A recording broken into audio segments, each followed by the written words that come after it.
Biaya logistik kita sudah turun kurang lebih 14%. Sudah turun banyak, tetapi tetap masih sedikit lebih tinggi dari negara-negara lain. Ini menjadi PR kita bersama.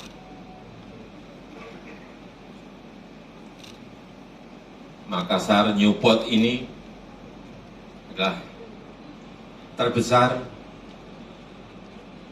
setelah Tanjung Priok.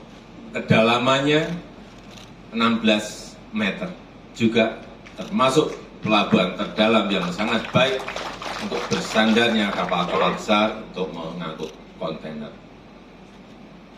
Yang kedua yang berkaitan dengan dwelling time. Dulu dwelling time kita bisa 5 hari, 6 hari, 7 hari. Barang-barang yang datang, turun dari kapal, kemudian diangkut keluar, ini tidak efisien.